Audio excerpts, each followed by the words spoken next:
everyone, Brian Batterman here with the third part of our three-part segment on improving your business. You remember in segment 1 we identified an activity and we looked at all the actions that we take before the activity, during the activity, and after the activity, and we identified the total amount of time that we were spending to complete that particular activity. In the second segment, we started asking some questions. We said there were 4 of them, and we asked 2 questions. The first one was, for each of those actions in each of those 3 categories, is that action or step necessary? And the second question we asked about all of those actions is, can it be done differently?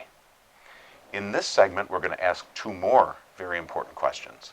The next question we're going to ask is the action or step in the proper sequence?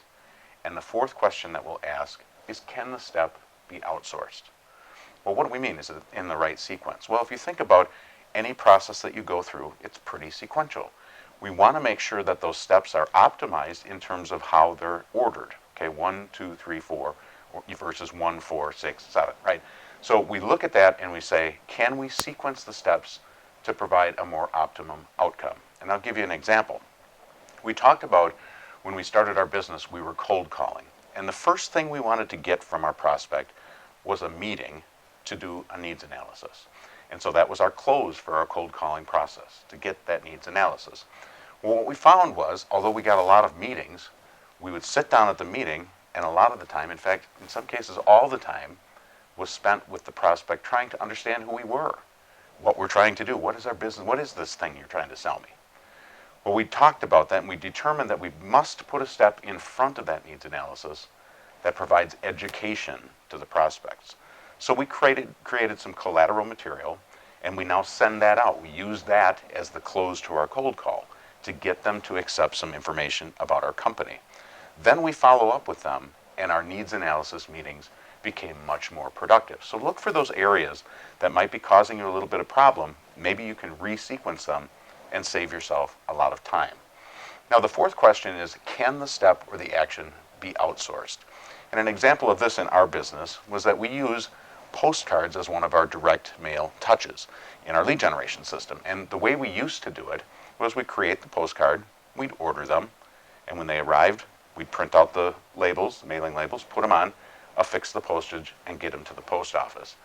Well, we also determined that there was an option to do that online.